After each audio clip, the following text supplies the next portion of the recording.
ہمارے لیے ضروری ہے اور اس سے ہم کو کیا فائدہ ہو سکتا ہے.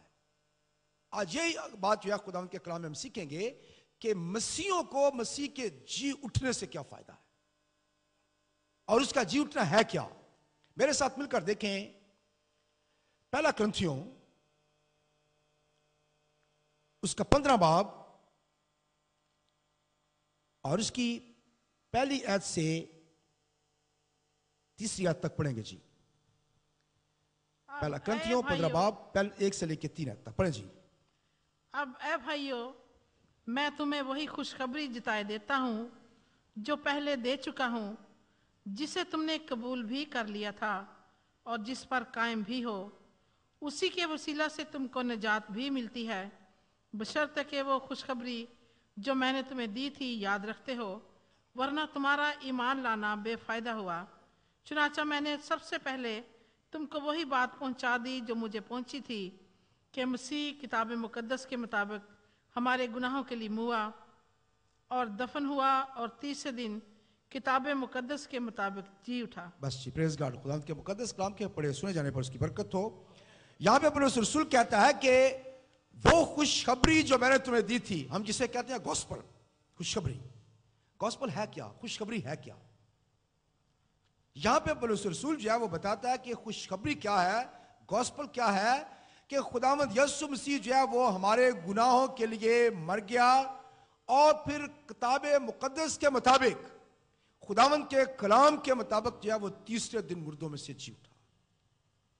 یہ ہماری خوشخبری ہے جس پر تم یقین بھی رکھا ہے تم نے، اور جس کے وسیلہ سے تمہیں نجات بھی ملتی ہے. ہماری نجات جو ہے وہ محض اس بات سے نہیں ہے کہ ہم خداوند یسوع مسیح پر ایمان رکھتے ہیں کہ وہ ہماری گناہوں کی خاطر صلیب پر چڑھا، بلکہ ہماری نجات کا ایک اگلا سٹیپ جو ہے وہ ہے کہ ہم خداوند یسوع مسیح کے جی اٹھنے پر ایمان رکھیں. اگر ہم اس کے جی اٹھنے پر ایمان نہیں رکھتے تو ہماری نجات جو ہے وہ کامل نہیں ہے، وہ مکمل نہیں ہوتی ہے ہماری نجات.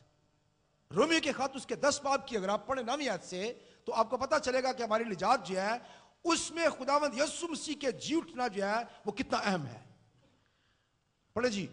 اگر تو اپنی زبان سے یسوع کے خداوند ہونے کا اقرار کرے اور اپنے دل سے ایمان لائے کہ خدا نے اسے مردوں میں سے جلایا تو نجات پائے گا. تو نجات پائے گا. اس کا مطلب ہے کہ ہماری نجات کا پروسیس جو ہے وہ 2 چیزوں پہ ہے. اگر تو اپنے منہ سے اس بات کا اقرار کرے کہ وہ خدا ہے میرے لیے، وہ میرا خداوند ہے، اسے بنا لے اپنا خداوند، اور دوسری بات کیا کرے، دل سے اس بات کا یقین کرے کہ اسے خدا نے مردوں میں سے جلایا، تو نجات پائے گا. اس کا مطلب ہے کہ ہماری نجات کا ایک بڑا ستون جو ہے وہ خداوند یسوع مسیح کا جی اٹھنا ہے. اگر ہم اس بات پر ایمان نہیں رکھتے ہیں تو نجات ہماری مکمل نہیں ہے. بائبل کہتی ہے کہ اگر تو خداوند یسوع مسیح کے جی اٹھنے کا دل سے یقین کرے تو کیا کرے گا؟ نجات پائے گا. یاد رکھیں کہ خالی صلیب اور خالی قبر یہ دونوں مل کر جو ہے یہ نجات کے کام کو پورا کرتی ہے. اگر آج بھی یسوع صلیب پر چڑھا ہوا ہے تو ہماری نجات نہیں ہو سکتی ہے، کیونکہ وہ آج بھی صلیب پر ہی ہے. آپ نے بہت ساری صلیبیں دیکھی ہوں گی، لوگ گلوں میں ڈالتے ہیں، ان کے اوپر یسوع مسیح کی شبیہ جو ہے بنی ہوتی ہے. یاد رکھیں کہ وہ صلیب ٹھیک نہیں ہے. ایسی صلیب جو ہے اس نے آج بھی خداوند یسوع مسیح کو صلیب پر چڑھایا ہوا ہے. خالی صلیب اور خالی قبر دونوں مل کر جو ہے وہ نجات کے کام کو پورا کرتے ہیں. اگر خالی صلیب صرف ہم یقین رکھتے ہیں لیکن اس کے ساتھ خالی قبر پر ایمان نہیں رکھتے ہیں تو ہماری نجات نہیں ممکن ہے.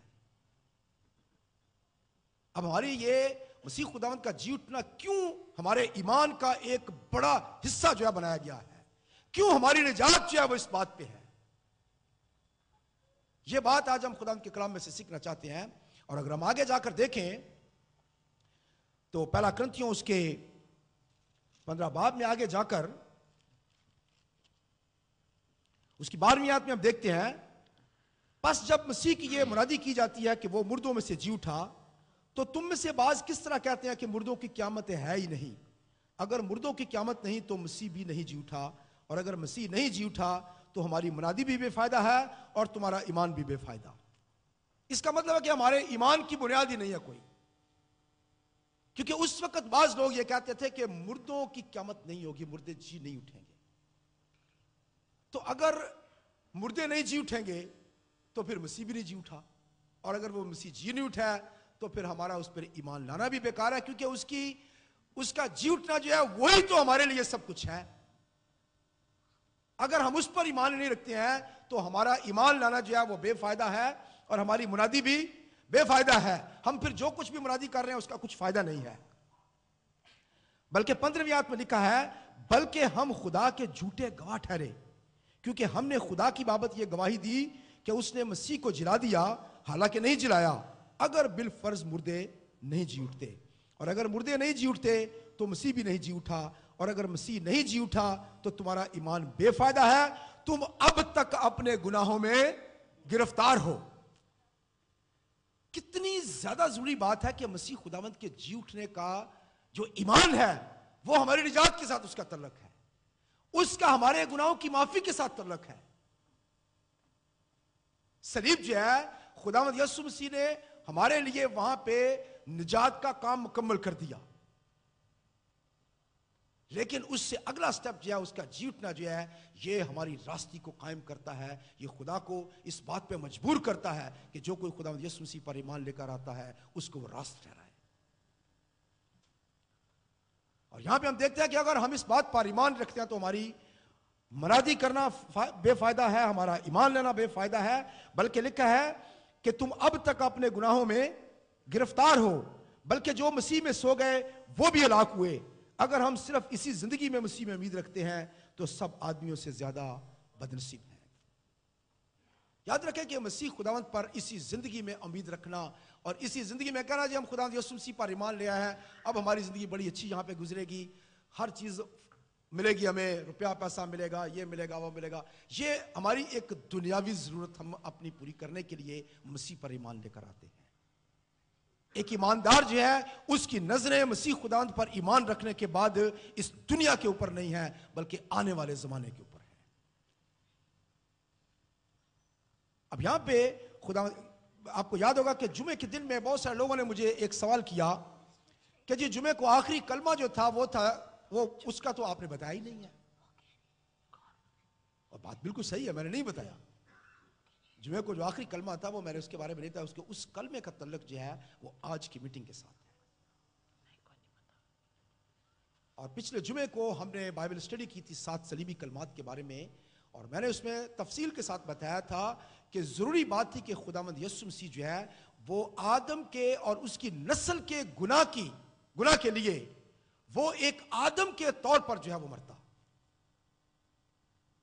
اور مسیح خداوند جو ہے چونکہ وہ مکمل انسان بھی تھا اور مکمل خدا بھی تھا، اس لیے اب خدا جو ہے اگر وہ انسانوں کے لیے صلیب پر چڑھتا تو پھر جو خدا کا قانون ہے کہ ایک انسان کو انسان کے گناہ کے بدلہ میں جو ہے وہ مرنا چاہیے تھا. خدا جو ہے اس کا غضب تبھی ٹھنڈا ہو سکتا تھا جب ایک انسان جو ہے وہ دوسرے انسان کے بدلے میں جان دے، لیکن وہ انسان ایسا ہونا چاہیے جس کے اندر گناہ نہ ہو.